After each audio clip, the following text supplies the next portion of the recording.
बिस्मिल्लाहिर्रहमानिर्रहीम। ये देखिए बहन जी, इसका नाम अलीशा है। बड़ी ही संस्कारी लड़की है। आपके इस प्यार और संस्कार से बने घर को स्वर्ग बनाकर रखेगी। मुझे तो ये लड़की बहुत पसंद आई है। अब तो यही मेरे घर की छोटी बहू बनेगी। मेघना अपने सबसे छोटे बेटे रवि के लिए अलीशा नाम की लड़की को पसंद करती है कि तभी मेघना की तीनों बड़ी बहुएं लंबा सा घूंघट ओढ़े हाथों में पंडित जी के लिए चाय नाश्ता लेकर आती हैं। जब भी मैं आपके घर आता हूँ ना, तो आपकी तीनों घूंघट वाली बहू को देखकर बड़ा ही खुश हो जाता हूँ। आजकल के जमाने में कहाँ ऐसी घूंघट वाली बहुएं मिलती हैं। वो तो है पंडित जी, बड़ी ही किस्मत वाली हूँ मैं जो मुझे ऐसी बहुएं मिली। बस मेरी होने वाली ये बहू भी इनके जैसी ही हो। मेघना अलीशा के माता पिता से बात कर अलीशा और रवि का रिश्ता जोड़ देती है। मेघना अलीशा को अपने घर की छोटी बहू बनाने के लिए काफी ज्यादा खुश होती है, लेकिन मेघना इस बात से पूरी तरह से अनजान थी कि वो जिसको लक्ष्मी समझ रही है वही उसके और उसके परिवार के लिए आफत की पुड़िया बनेगी। ऐसे ही समय गुजरता है और आखिरकार अलीशा बहू बनकर अपने ससुराल आ जाती है। इस चावल के कलश को अपने दाएं पैर से गिराकर घर के अंदर प्रवेश करो। शहर में रहने की वजह से अलीशा काफी ज्यादा मॉडर्न होती है, इसलिए उसे इन रस्मों के बारे में जरा भी पता नहीं होता, जिसके चलते अलीशा धीरे से कलश को गिराने की बजाय उसे जोरदार किक मारती है और कलश सीधा घर के अंदर उड़ता हुआ आ जाता है, जिसे देख अलीशा के ससुराल वालों की आंखें फटी की फटी रह जाती हैं। अलीशा बहू, कलश को सिर्फ गिराने के लिए कहा था, लात मारने के लिए नहीं। It's your fault, you didn't tell me कि इस लोटे को गिराना है या लात मारनी है। इतना कहकर अलीशा अपना घूंघट ऊपर कर लेती है, जिसे देख भाभी आपने क्या किया? मुंह दिखाई से पहले नई नवेली बहुएं किसी को अपना चेहरा नहीं दिखाती और आपने तो गृह प्रवेश पर ही अपना घूंघट ऊपर कर लिया।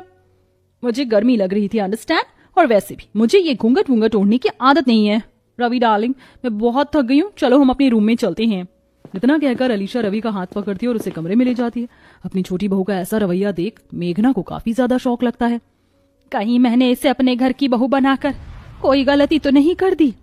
अरे नहीं माँ जी, अलीशा बस थोड़ी मॉडर्न ख्यालों की है, धीरे धीरे वो हमारे घर के संस्कार समझ जाएगी। ऐसे ही शादी की रात गुजर जाती है। अगले दिन अलीशा सुबह 10 बजे उठती है और नहा धोकर शॉर्ट ड्रेस पहनकर नीचे सबके सामने आती है। घूंघट वाली बहू के सामने अपनी छोटी बहू को ऐसे छोटे कपड़ों में देख मेघना को अलीशा पर काफी गुस्सा आता है। अलीशा बहू, ये मेरा घर है, कोई क्लब नहीं जो तूने ऐसे छोटे छोटे कपड़े पहने हुए हैं। हमारे घर की बहू बेटियां ऐसे कपड़े नहीं पहनती। जरा अपनी तीनों जेठानियों को ही देख ले, कैसे घूंघट ओढ़कर खड़ी हुई हैं। कुछ सीख अपनी जेठानी से। अलीशा, तुम्हें अब ऐसे कपड़े शोभा नहीं देते, तुम्हें अब साड़ी या सूट पहनना चाहिए।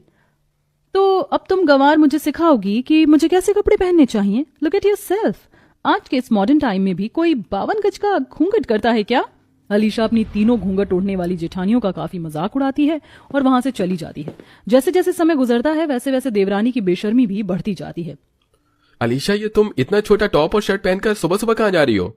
इसे जिमवेयर क्लॉथ कहते हैं। क्या तुम्हें इतनी भी नॉलेज नहीं? और बाय द वे, मैं छत पर जा रही हूँ एक्सरसाइज करने के लिए। तुम्हारा दिमाग तो ठीक है, इस तरह के कपड़े पहनकर तुम छत पर जा रही हो? आस पड़ोस वालों ने तुम्हें इस तरह देख लिया तो वो लोग कितनी बातें बनाएंगे, पता भी है तुम्हें? मुझे तो लगा कि तुम्हारे घर वाले ही गंवार हैं, लेकिन यहाँ तो तुम भी गंवार निकले। कितनी छोटी सोच है तुम्हारी। अलीशा सुबह सुबह छोटे छोटे कपड़े पहनकर छत पर जाकर एक्सरसाइज करने लगती है।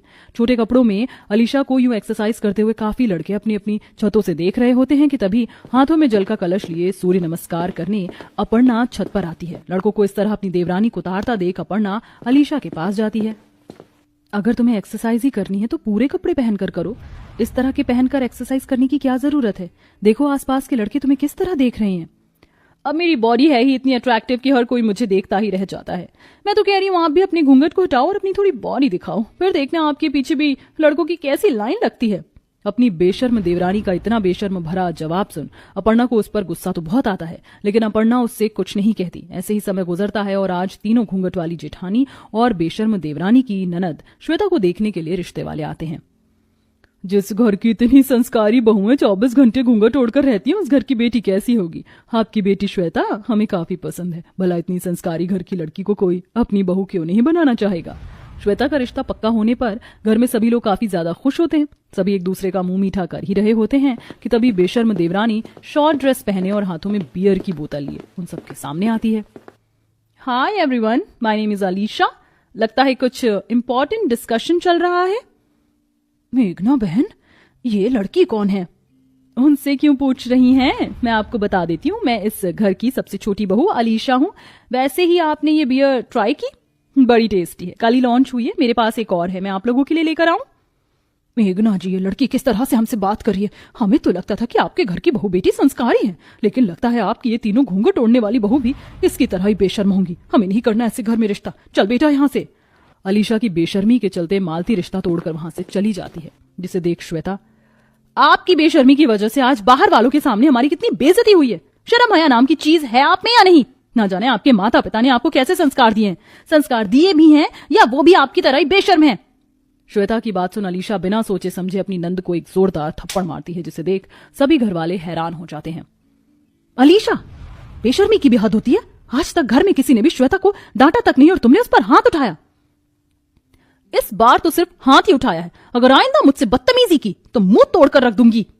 दिन पर दिन अलीशा की बेशर्मी और बदतमीजी बढ़ती ही जा रही थी, जिससे अब सारे घर वाले अलीशा से काफी ज्यादा दुखी रहने लगे थे।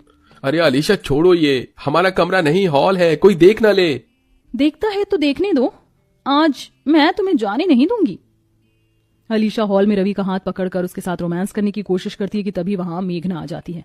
ची ची ची ची, ये तो बेशर्म है, तू भी इसकी तरह बेशर्म बन गया। अपनी सास की ऐसी बातें सुन अलीशा को कोई फर्क नहीं पड़ता और ऐसे ही कुछ समय गुजर जाता है। अलीशा, इतनी रात में तुम इस तरह के कपड़े पहनकर बाहर कहाँ जा रही हो? पता है ना आजकल शहर का माहौल कैसा चल रहा है। आप लोगों का मुझे इस तरह टोकना बंद नहीं होगा ना। मैं जहां जाऊं, जो करूं, जो भी पहनूं, मेरी मर्जी। आप होती कौन हो? अपनी जेठानी की बात को ना मानते हुए अलीशा शॉर्ट ड्रेस पहनकर लेट नाइट क्लब पार्टी में जा रही होती है कि तभी सुनसान सड़क पर खड़े दो लड़के अलीशा को इस तरह शॉर्ट ड्रेस में देखकर छेड़ने लगते हैं। जाने मन कहाँ जा रही हो, कहो तो हम तुम्हें छोड़ दें। तुम्हारी इतनी हिम्मत? अलीशा उस गुंडे को एक जोरदार थप्पड़ मारती। तेरी इतनी हिम्मत कि तूने मुझ पर हाथ उठाया, अब देख हम तेरे साथ क्या करते हैं। दोनों गुंडे अलीशा का हाथ पकड़कर उसके साथ बदतमीजी करने लगते हैं। छोड़ दो मुझे, छोड़ दो प्लीज, जाने दो, कोई तो बचाओ मुझे, मेरी मदद करो। अलीशा जोर जोर से चिल्लाकर मदद मांगती है, लेकिन सुनसान सड़क और अंधेरी रात होने की वजह से कोई भी अलीशा की मदद करने नहीं आता कि तभी अलीशा की घूंघट ओढ़े तीनों जेठानी हाथ में पत्थर और बड़े बड़े डंडे लिए आती हैं। छोड़ दो हमारी देवरानी को, वरना तुम्हारे साथ अच्छा नहीं होगा। अब ये घूंघट ओढ़ने वाली बहुएं इसे हमसे बचाएंगी? हाँ, जाओ जाओ और घर पर जाकर रोटियां बेलो। उस गुंडे की ऐसी बात सुन अब तीनों घूंघट ओढ़ने वाली जेठानी पत्थर और डंडे की मदद से उन गुंडों को मारना शुरू कर देती हैं, जिसके चलते वो दोनों गुंडे दुम दबाकर वहां से भाग जाते हैं। अलीशा, तुम ठीक तो हो ना? तुम्हें कहीं चोट तो नहीं लगी? आप लोग आ गए, अगर आज आप लोग ना होते तो ना जाने मेरे साथ क्या होता। अलीशा, तुम जानती हो ये सब तुम्हारे साथ क्यों हुआ? तुम्हारे बेशर्मपन की वजह से। तुम्हें क्या लगता है तुम ही पढ़ी लिखी हो, तुम ही मॉडर्न हो, हम नहीं है? हम तीनों भी हाईली एजुकेटेड हैं। हमने भी शादी से पहले शॉर्ट ड्रेस पहनी है, घूमा है, एंजॉय किया है, लेकिन शादी से पहले, शादी के बाद हर एक लड़की की जिंदगी बदल जाती है और उस पर काफी सारी जिम्मेदारी आ जाती है। हर चीज करनी चाहिए लेकिन एक लिमिट में। तुम्हारे पहनावे से घर में किसी को प्रॉब्लम नहीं थी, लेकिन तुम्हारे बेशर्मपन से जरूर थी। वेस्टर्न कल्चर को अपनाओ, लेकिन इसका मतलब ये नहीं कि अपनी भारतीय संस्कृति को ही भूल जाओ। एक औरत का गहना उसकी इज्जत ही होती है और कुछ नहीं।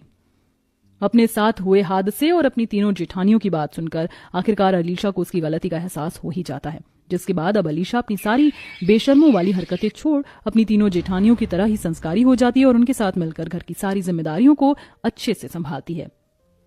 हम आशा करते हैं आपको हमारी ये वीडियो पसंद आएगी और आप हमारी वीडियो फ्री टाइम या फिर खाना खाते किसी समय में देखते हैं। हमें कमेंट में जरूर बताइए और साथ ही हमारे चैनल पर ऐसे ही इंटरेस्टिंग वीडियो देखने के लिए सब्सक्राइब करें।